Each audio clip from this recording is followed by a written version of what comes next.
Oh, yeah.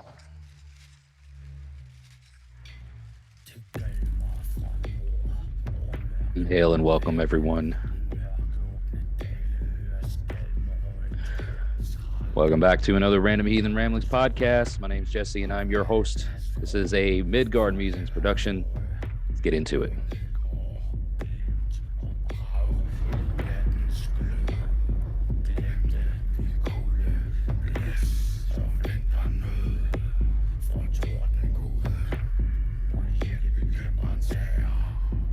Got some Donheim playing.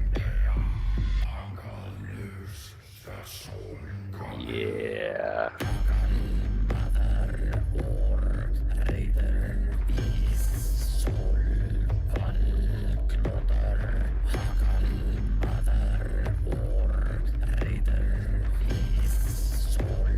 Stuff, man. Good stuff. Woo. This is a song called Raider. Raider.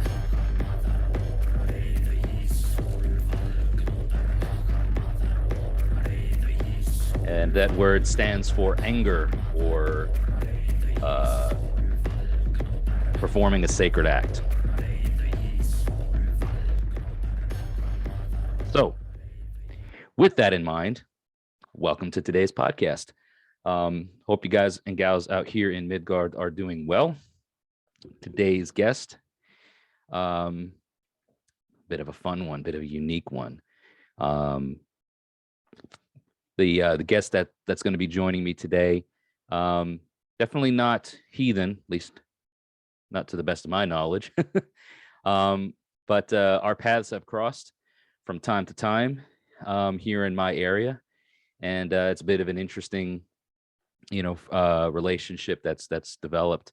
Very elusive guest who's going to be joining us today. You are going to be, for the first time on the Random Heathen Ramblings podcast, you are going to be meeting a forest troll of sorts.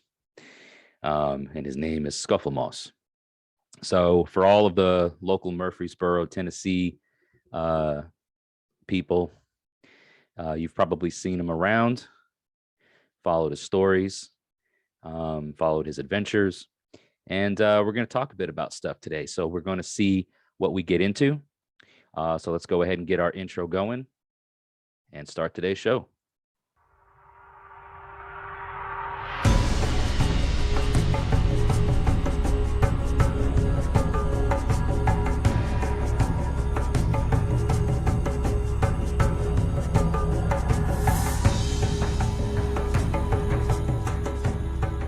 All right. So yeah, before we get into the show, get some housekeeping things out of the way. If you are new to the podcast, hail and welcome. This is as it says, Random Heathen Ramblings podcast. I usually do these as just sort of a platform to kind of,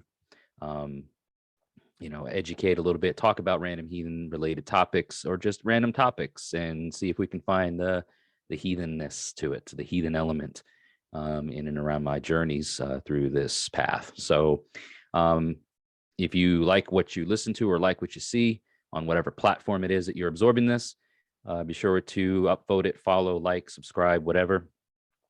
Check the show notes or the description area for the Linktree link that contains all of the ways that you can support the channel and the podcast. There's like, follow, share, and subscribe, or whatever, up to my various social media platforms that are listed down there. If you want to, offer some monetary support, you can buy merchandise, you can become a patron on Patreon.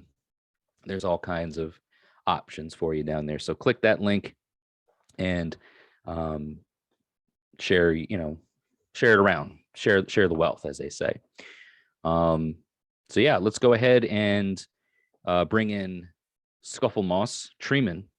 He does have a surname. The forest troll from here in and around Murfreesboro. I don't think he's from here, but we're going to find out. So let's go ahead and welcome in Scufflemoss. All right, folks. Well, like I said, here we are with the elusive and the interesting Scufflemoss Treemen. First time on the Random Heathen Ramblings podcast. So welcome to the show, Scufflemoss. Hello, Jesse. It's been a very long time. Yeah, it has. What have you been up to here lately, man? Because I know the last time, I think the last time I saw you, like, you actually had me on a show of yours.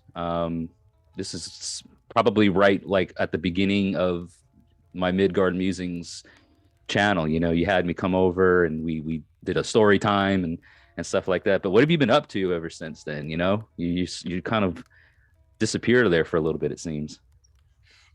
Actually, yeah.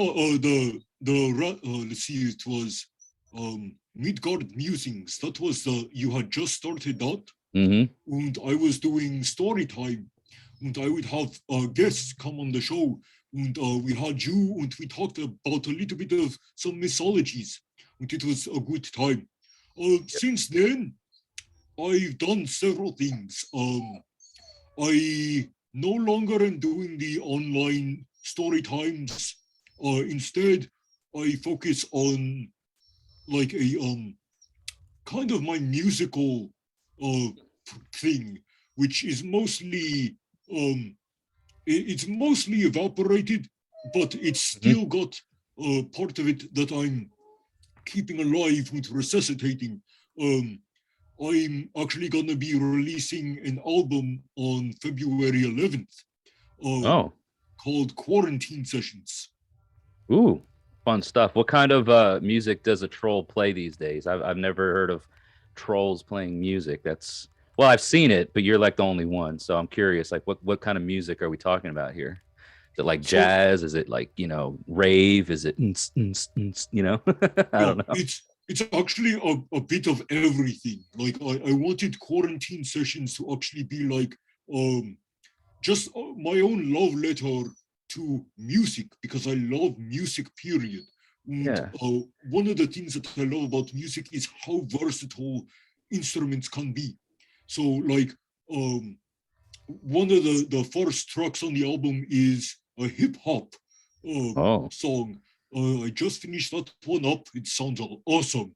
Another one, we've got an oldie from the Wüden days.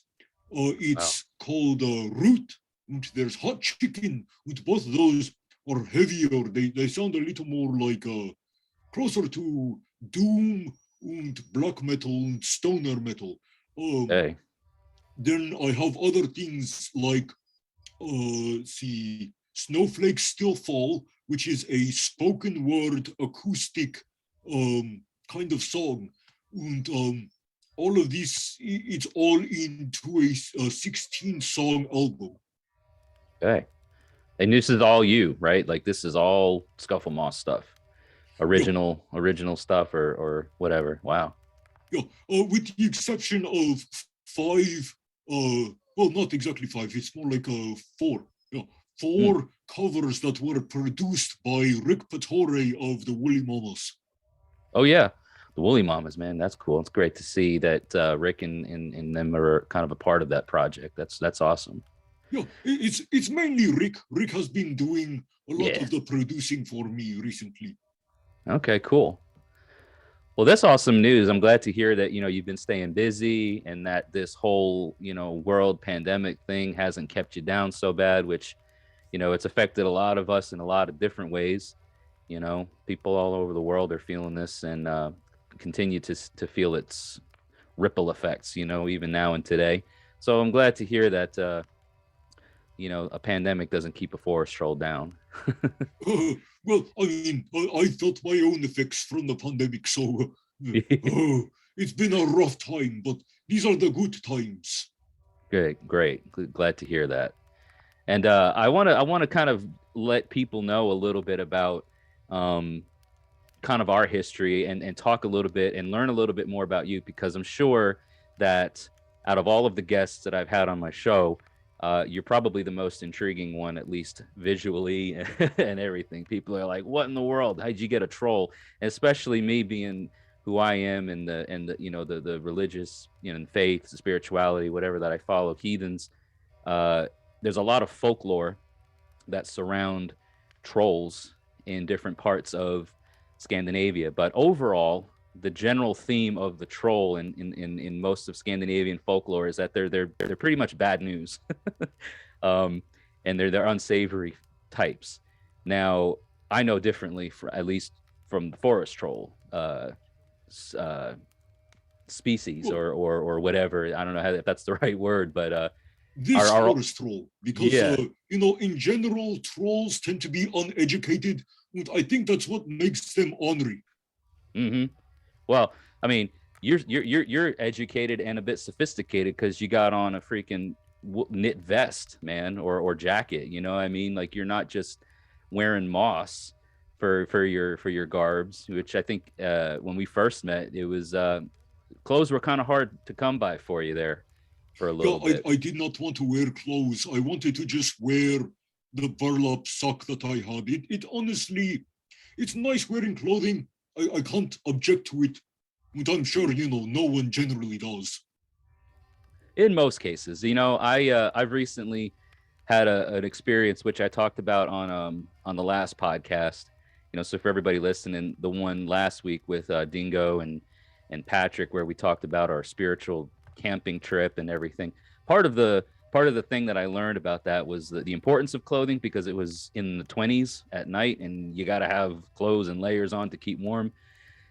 But then some other times, they are, it's part of that human thing that becomes so cumbersome and so awkward sometimes. It's like, I wish I could just forget about all this clothing and eating and chewing, and my gosh, it's so cumbersome to have to do all that stuff. What's that like for a troll? Is it the same thing? Well, I mean, okay, so I wear clothes, but my son Garble, he does not wear clothes. He runs around stark naked and he don't care. So that's another thing that happened since we've seen each other. I produced a baby. Congratulations. Yeah. How did that work out? Like, how does a troll produce offspring? Is it like the same way as like the birds and the bees, but in the troll version? Kind of. Okay, so like with forest trolls, we have a special organ that's located in our chest. It's called the root. I call it my root. And in general, when forest trolls would mate, because we used to be a sexual production kind of creatures, but that's not existing anymore because I'm the last one aside from my son. You would entangle your roots, and then all the nutrients from the parents would go into the roots, and it would form a baby. That's how forest trolls were originally spawned. But in my case, I did not pollinate for a very long time. It got bucked up, and then I went into the bathroom for 3 hours, and I pooped out the baby. And that's how Garble came to be. Very, very interesting. Very interesting. When we first met some years ago, it was at a local music venue, and I think the general response from the public was somewhat of alarm. Like, what is this thing? That's come out into the public now, meaning you, right? Because how often do we see the likes of you? Not often, if at all. And then in such a short period of time, myself and so many others in the community really got to know and understand, like, he's different, but he's not harmful. And if anything, he's loving, and he wants to be a part of the world around him, meaning the community and everything. And you really did, I think, a great job at educating the public and saying, hey, just because I'm different, doesn't mean you have to be afraid of me or shun me. And I think that's a valuable lesson, just overall for the world to know. I don't know how you. That is essentially what I was going for when I first came out. And even now, I still want to give love, because that's really all that matters, is the love that we give. And I don't want to spread hate. I don't like hate. Yeah. It's not fun for anyone involved. But in you know, it sucks because along the way you meet people and the way that your lives line up don't line up. And those kind of things suck. But you know, I'm still friends with a lot of folks, and I don't go out a whole lot because, well, I mean, I don't necessarily have a reason. I used to love going to Autograph rehearsal studios, the venue that we met at, Yeah. because it's, you know, right down the street. It was easy to get to, and it felt comfortable. And like there weren't any police around to say, hey, what the heck is that? Right. So, you know, in general, I tended to prefer that music venue. Then there was, of course, Media Rerun. And because that's no longer in service, you know, I'm kind of out of options of places that I'm welcome because, you know, Yeah. people don't usually welcome for. Right. Yeah, that's like I said, that's one of those unfortunate things that, you know, people that just don't understand or that don't get you, you know, they want to pass judgment and think all these kinds of crazy things. You know, oh, he's out to hurt me, or he's out to cause a ruckus, or he's out to do whatever, you know. But I don't know. No, not at all. And you know, I think that the real friends that you make along the way stick with you through the toughest of times, you know, and they don't abandon you, or, you know, true friends don't abandon us. And, you know, even if you don't speak to each other for a very long period of time, or even if there's this gap between seeing each other and stuff, you know, kind of like with us, you know, like we don't talk a whole lot. It's very rare to talk. Like this is the most I think we've talked in a very long time prior to setting this whole thing up. Yeah. Which I'm glad we did, because it sheds light on a lot of positive things, I think. And I wanted to see if you could tell the public, and I know very little, but like tell us the story of you, because again, the mythology and the lore that surrounds trolls in Scandinavia, like I said, is largely that of their magical creatures, and they're usually out to no good, or they're up to no good, you know, and they want to cause all kinds of problems. But are you native to Murfreesboro, Tennessee, or like like tell us the mythology behind Scufflemoss? So in general, what I tell people, because it was a very long time ago, and I'm not a geologist, but what I found is that I originate from a forest on the borders of Germany and Russia. There's somewhere in between there where I spawned. Now, one day I was being chased by a hornet, and I showed up into a clearing, and I found a very large crate of hamburger buns. And I stumbled upon said crate of hamburger buns, and I started eating them, and I passed out, I fell asleep. Next thing you know, I'm in Nashville, Tennessee. But wow. This was like 60 years ago. So you look good for 60, if that. Yeah, if you're over. I'm 232 years old. You're looking damn good. I hope to look as good as you at 200 and some odd.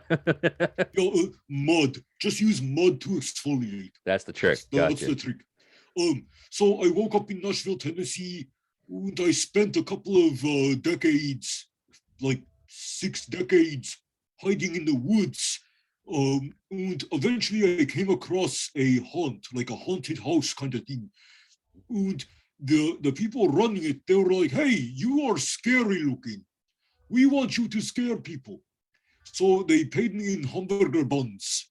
And it was cool for a while, but I didn't like scaring people. I wanted to make them laugh. I would twerk up on them. I would like tell jokes. And, act silly because I didn't want people to run away from me. So eventually they said, you don't scare people, you go away. So I got my last bag of hamburger buns and I headed down the road. And shortly thereafter, I was hit by a car. The car was my caretaker. They took me to their house. They kept me in their garage. They taught me proper English. They taught me to read. They taught me like a proper music appreciations and how to play video games. So, they taught me a lot of things. Then they let me go out. The rest is history. So they civilized you a little bit. Yeah. Or domesticated you as best they could, I guess, maybe is the... Yeah, I'm basically a house cat. Okay. So, wow. So the forests of a border of Germany and Russia, hamburger buns, you basically went into a bun coma and turned up in the United States, Nashville, Tennessee. Don't know how you got here. That's quite a story. And yeah, it's been a wild, like, just seeing, like, knowing that, but seeing your journey or seeing your life story, the saga, as it were, the saga of Scufflemoss, we'll call it, kind of play out and continue with the people around the area. I was actually, for the folks that don't know, I was actually part of a show that you performed in, I think it was Nashville one time. It was a band, Wüden, right? It was like, and I got to be a part of that show, and that was and it was like a story being told. It was very theatrical, there was action, there was drama, there was, fighting, and there, all kinds of cool stuff. You remember that? You remember that show? Of course I do. I'm trying to remember where that was. I remember that show. It was at the High Watt in Nashville. That's it. Yeah. That show took a couple of months to put together. We were playing with While You Were Asleep, the Mod Gear, and Knights of the Round, which are a Final Fantasy cover band. Mm-hmm. They invited us to play at the High Watt, and like I said, it was months in the making. I wrote a script. I made comics that coincided with it leading up to the show. And then at the show, we had actual actors, well, kind of actors. We had a few friends who we, gave roles. And one of those roles was Jesse as the Vitki, which was an ancient Viking who got summoned in order to help us fight off an ancient evil. Yeah, I thought that was cool because, like, some of the cast members of that performance are still near and dear friends and even brothers of mine who make up our tribe even to this day. And so being a part of that and being integrated into that story, because the Vitki, it might be somewhat of a modern term, I think, but it has its roots, or it has its traces to rune readers and rune casters and people that worked with divination in ancient Scandinavia, probably up to and during the Viking Age, after like the conversion period or during the conversion period. But it's pretty safe to say that rune divination and magic sorts of that nature were evident and apparent in the societies at the time. So me being pagan and following a pagan path that reflects Germanic heathenry, having that role in the show was like an homage to my beliefs, and it was really well put together. And I loved the story and how it was like, we got to get this this ancient magician or this ancient Viking guy or whatever to come in and help us defeat this monster or whatever. It's very saga-esque, you know what I mean? Like, it was something that I think you could put together and do a film on. Which is that performance anywhere online? Like, can we find that somewhere, or has that been taken down? Do you know, or is it? Nope, it's still up. It's on my YouTube channel. Okay. It's titled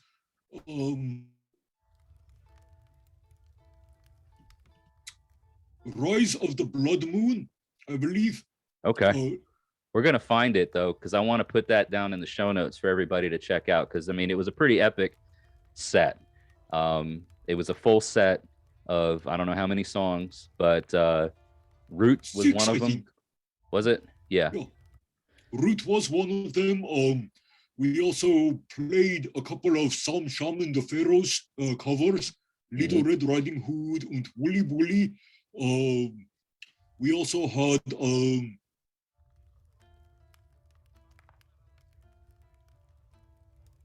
we played Mega Church, which is one of our heavier songs. Another one was probably Hot Chicken, which is another song that's gonna be on Quarantine Sessions. It was a great time. I remember getting my workout awesome. in that night. It was so cool. Yeah, I actually recently rewatched that show because I've been rebuilding my Wüden Boy website so that the stories that I was telling leading up to those shows could be kind of like put into more of a graphic novel style. Cool. So you got like an illustrator, or is it going to be something like that where people can get a book or a comic book or something, like you're talking about, like a graphic novel and read the saga or read the stories? Is it going to be something like that eventually, do you think? Yeah, it's like that. I'm preparing it to make an actual book for release. Cool. But for right now, it's going to be up on my website for everyone to enjoy. Great. And, at the end of the chapters, if there was a show that coincided with it, I usually put the show at the end of it as well. Sweet. So I didn't realize that you had that much going on. So any social media or any website that you want to have the people check out, it will be in the show notes. So people listening and watching, down in the description, the show notes area, however it is that you're watching this or taking this all in. If you want to find out more about the stories that we're talking about and follow Scuffle Moss's saga, as it were, all those details will be there. So however you're able to get it over to me, just shoot me those links so I can include that, for everybody to check out, because I'm curious too. I'd love to follow along and keep track of it. I think that'd be pretty cool. It's already in the chat here. Awesome. Great. That's the YouTube video that goes directly to Blood Moon Rising, which is the performance at the High Watt. Sweet. So yeah, everybody, when you're listening and watching to this, there'll be a link down in the description, show notes area, to what we were just talking about, where I play the role of the Vitki who gets summoned to defeat this. It was like a monster of sorts. I can't remember what it was called, but its name was Encourage. That's right. It was the old god of my people. Interesting. So forest trolls have a like a deity or deities, sacred figures, sort of. We mainly had the one deity, and it was represented by a very large tree whose arms seemed to reach up into the sky.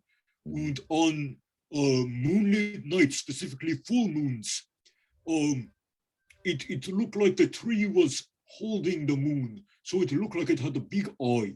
And there was a spirit within the tree that I later accidentally released and set free into the world. And that's how the whole thing of Wüden happened. But our god was called Encourage. And he protected us, he gave us shelter, and he fed us. But then a blood moon struck and everything changed. And down the line, blood moons have always been bad for us forest trolls. That's fascinating. I didn't realize that you guys had such a seemingly complex view of the world, because it actually doesn't doesn't drift a little bit too much differently than a lot of other human cultures. I think the idea of there being this God or spirit or something that exists in nature, or that the the sacredness of nature. And I recently got to experience something like that, where the world around me was so alive, more alive than I ever got to really experience it before. I had a different perception and a different understanding of everything around me, the rocks, the leaves, the ground, the earth, the air, the stars, the moon, just everything. Now the moon, I gotta say, the moon, don't don't underestimate the moon, because I tried It's to powerful. The moon yeah, is very powerful. yeah, no doubt, because I remember kind of being in my element at the time. And this goes back to last week's podcast where I was talking with Dingo and Patrick about our collective experience. And I remember specifically at a point where I was trying to, talk to the moon in a way that was very direct and very, almost confrontational. And I very quickly was like, back off, buddy. She gets you. And I don't know, it wasn't a blood moon, but it was a few nights away from, well, I'm trying to think now, because I'm trying to remember if this past month's moon was a blood moon, or it was a wolf moon, or it was some kind of major, I believe it was a harvest moon. Harvest moon, yeah, that sounds right. But it was the night we were camping. It was just shy of a week away from it being full, but it was super bright, and it was probably about 3/4 full at that time, but very just very full, and very full of energy, full of life, full of everything. And so with what you were talking about, Scufflemoss, with the I don't know, the spiritual existence of Encourage and the world and the trees and this and that, does do you consider yourself a spiritual type troll? In a sense, yes. You'll have to excuse me. My wolves are whining tonight. That's okay. Yeah. They do that from time to time. They do. So I mean, as far as spirituality goes, at times I feel like a hollow husk, but I do want to feel like there's something out there. Yeah, I know what you mean. One thing, like I do also kind of consider myself a heathen, in the sense that the Poetic Edda is where I derive my belief system from. Oh, really? Yeah, indeed. I'm not a, like, I really like the stories within the Poetic Edda.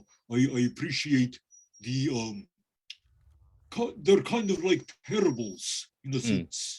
Yeah. That's the way that I personally view a lot of stories, and things such as like the Bible, for instance. Again, parables and stuff to learn from your life from, and how to live a good life. And I feel like on the spiritual level, a lot of religions accomplish that longing for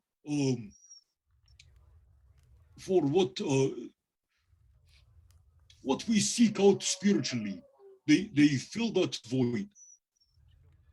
Yeah, exactly. There's like that the knowing that there's something bigger than us or greater than us, but maybe not knowing what it specifically is, and just kind of finding the name or something to describe it, whether it be elements of nature or something else, and that's the way I kind of see the Eddas too.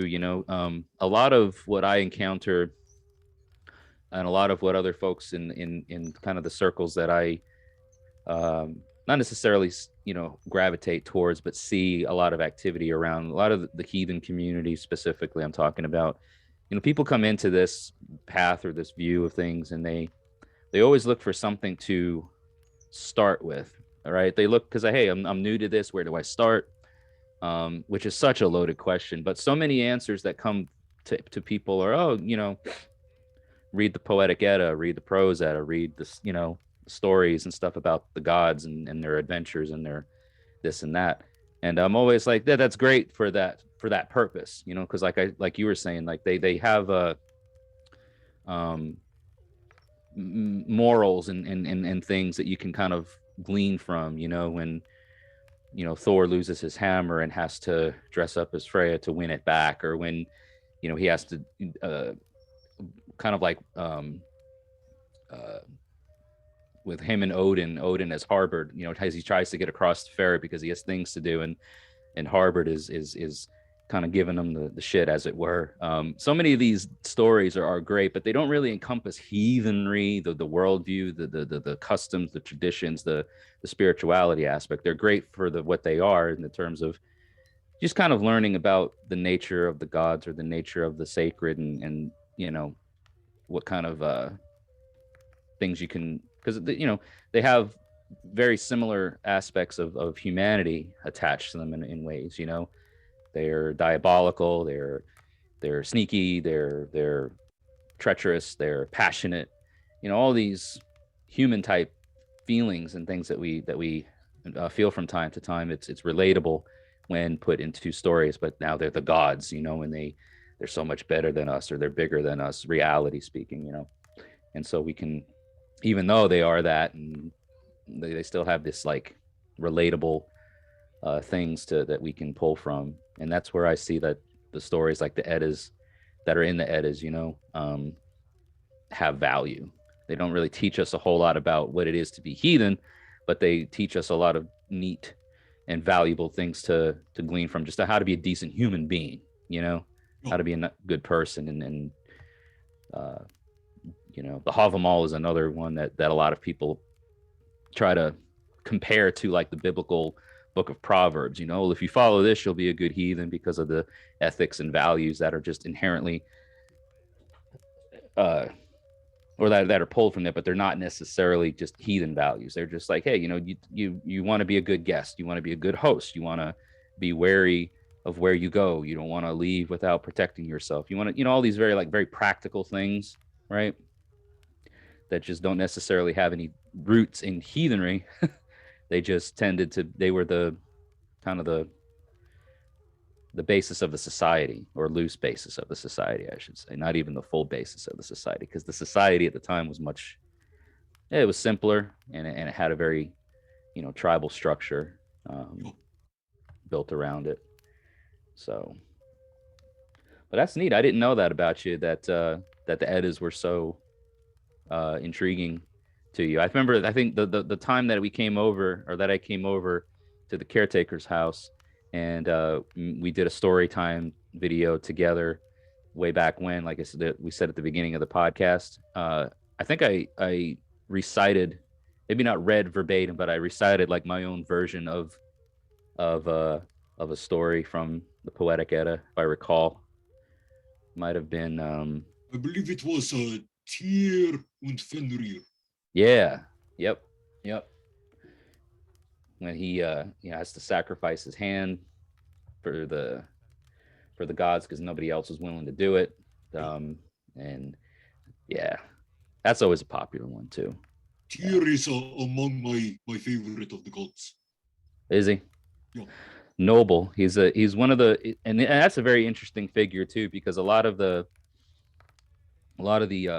old Germanic, and I'm talking like older than the Scandinavian, talking about like mainland Germania, predating Christian time, like the Christian conversion periods, predating the Viking Age, even older than you, way older than that. Way older than me. They Tyr had, you know, comes from different names. There was Tyr is like the Old Norse name, but there's Tu and Zu and some of these other Germanic names that it's derived from as being the principal or chief god of that pantheon, of that, you know, society at the time. It wasn't, you know, most nowadays it's largely accepted that, you know, Odin is the All-Father and he's the chieftain of the gods and of the Aesir gods.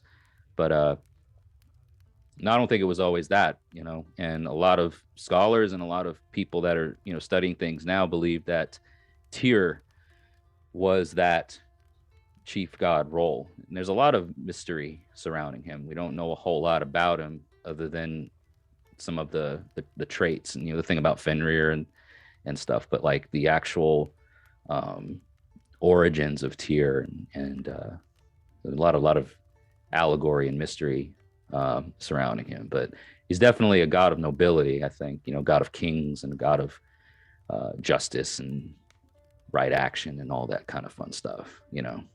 That's why I like Tyr. He tends to be the one that stands for what's good, what a good person should do in order to conquer certain things. But wasn't he also a god of war? Mm-hmm. So, oh yeah, there is justice within war. And Tyr, he's just one of those gods that I feel represents a overall good god. Yeah, one of the other you've been on the Rhetoric Rabbit Hole podcast before, right? Yep. Alex and all them. Yeah, he's one of my best friends. Yeah, good people. And he's been on the channel before, and I've been on their podcast, and I need to get him on him and that crew or whatever over here on one of these podcasts one time. I think it'd be a neat like round table thing. But we did a thing on his podcast one time. It was me and Dingo and I forget who else. But anyway, we talked about Tyr because he had a lot of questions about him, as well as another god of,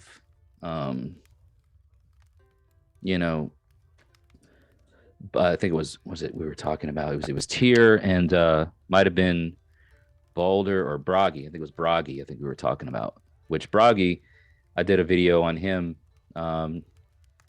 earlier this year, and he's a pretty interesting god too. But Alex from the Rhetoric Rabbit Hole, the whole point I was bringing him up was he shares a similar adoration and appreciation, I think, for Tyr and at least the values surrounding, a figure like that. Because again, it's about what's doing what is good for the overall good of the collective, even if that means a sacrifice of yourself, or putting yourself out for the betterment of the group, of the tribe, as it were. And I think a lot of us can relate to that and appreciate that noble nature, and other parts of Tyr that I think of too is it's he was willing to, and he knew he had to pay the shield or pay the price or whatever, because in the stories he's the caretaker for Fenrir, and I feel like at that time when the whole thing went down in the story where Tyr had his hand bitten off by the wolf, it was because there was betrayal, and I feel like Fenrir was felt betrayed by his caretaker. And I can't imagine what that, I think a lot of us can, but just that feeling of betrayal, the person that you had your life pledged to, betrays you, and now I got to take something of yours as payment for that betrayal. So it's a bit of a, it really hits home, I think, for a lot of people too, thinking about it along those lines. But again, Tyr and his noble deeds was not knew what had to be done, and he knew that it had to be done for the good of others, and he was the first to step in there and do what had to be done, take that necessary action, even when it was hard to do, or lost his hand, for goodness sake, He did. He was, if I remember the story properly, Fenrir kept breaking free from his bindings. Yep. So Tyr, or rather the Aesir gods, had the dwarves make a ribbon that was unbreakable because it was made of impossible things. So Tyr was the only one willing to go in and try and bind him again. And when it did not break, Fenrir got upset, bit off Tyr's hand. Yep. He literally bit the hand that feed him. Yep. Because I mean, he's like, dude, you know, you raised me from a pup, basically. You know, like I was the one that you were given to take care of, and you do this to me. Let me take that hand from you, bro. You don't need that anymore. Yeah. And it's a different sort of sacrifice, you know, because a lot, like I said before, a lot of the adoration that people find in the gods is with Odin, you know, and the chieftain of the gods. And then he gave his eye for wisdom, and he hung himself from Yggdrasil for 9 days and nights. And there's sacrifice to that too, but he sacrificed himself to himself to gain things for himself. And one could argue that what he was trying to gain was to, you know, be wise and to be knowledgeable, so he could lead the Aesir and he could have all these great gifts that made him a great god or a great leader. But I feel like those actions still had his own desire. You know what I mean? He was still like, I want it, I want it, and I'm willing to give anything for it. So it was, you know, not as seemingly selfless as the whole Tyr thing. Like, what did Tyr have to gain from losing his hand? Nothing personally.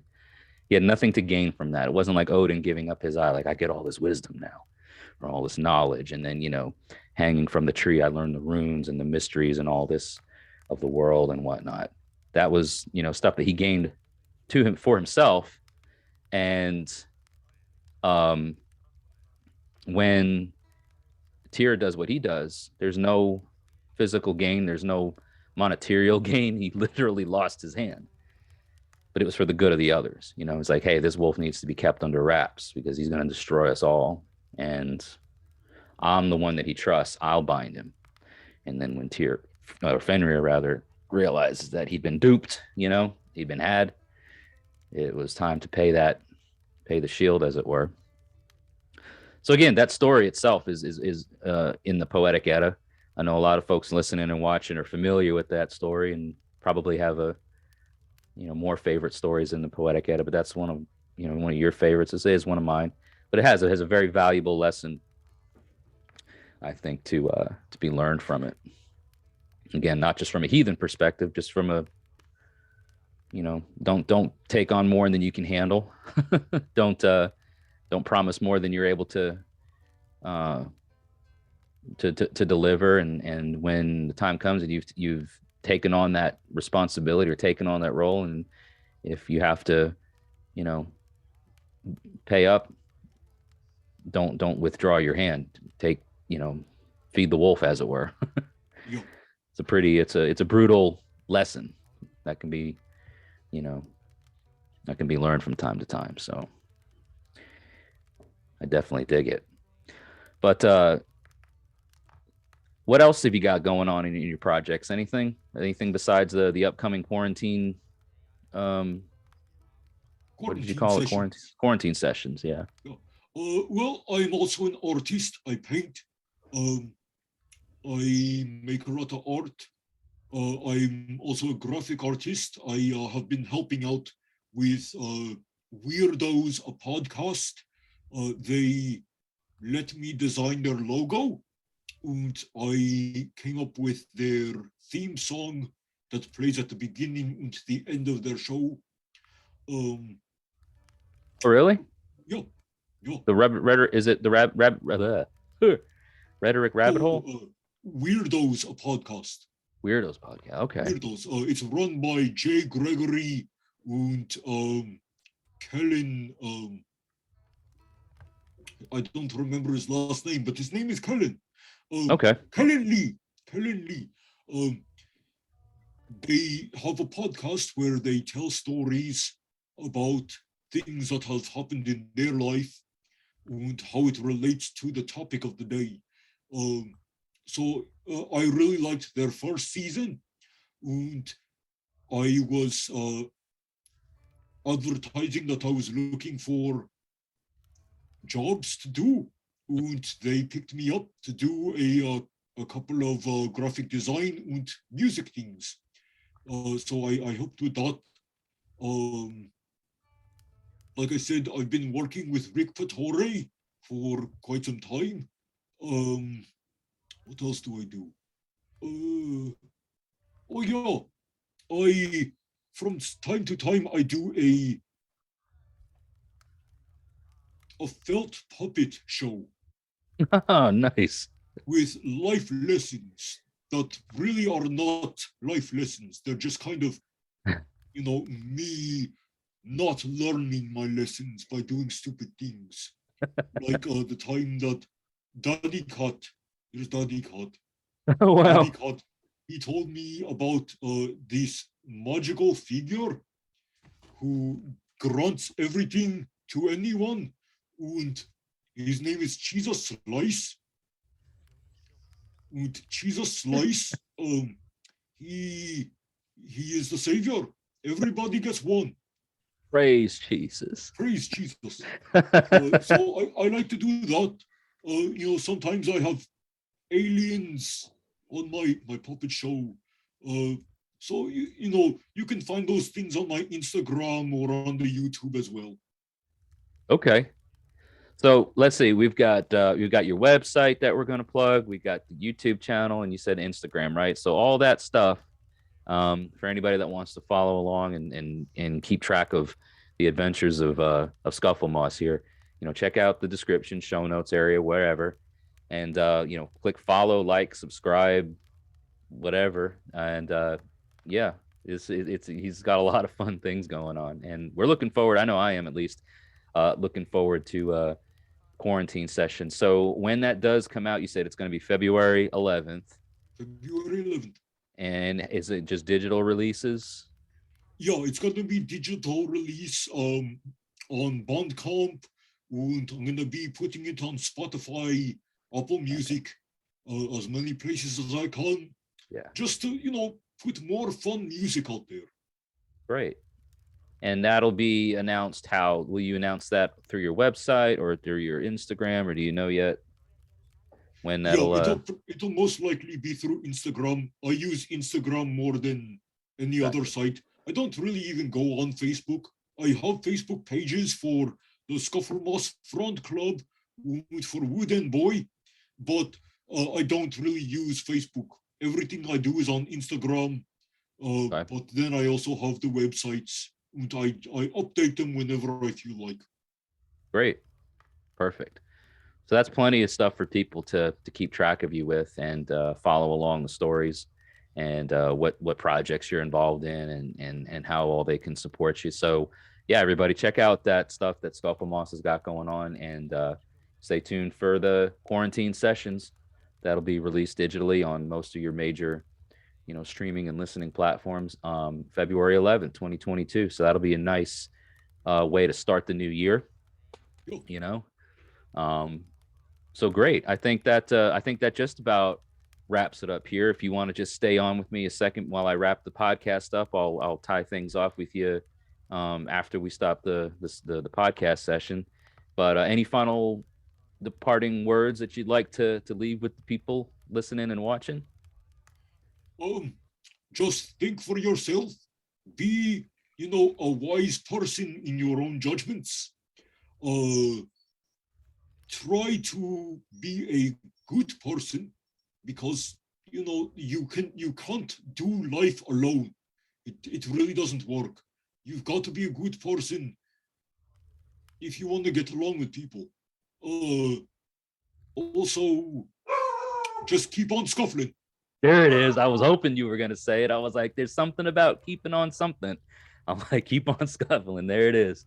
So yes, keep on scuffling, everybody. Whatever that is for you, do right by the people around you, and love one another, man. But yeah, thank you, Scuffle Moss, for taking time out of your day, and hail and good health to you, and hail and good health to everybody else out there. And until we all talk again, Skål. Yeah, skål. Cheers. And thank you all for your constant support. Don't forget to check out the description, show notes area for all the ways that you can support this podcast and Midgard Musings as a whole, and all the ways that you can support Scuffle Moss are going to be down there too. So until we see each other again in the next episode, you all take care. We'll see you soon.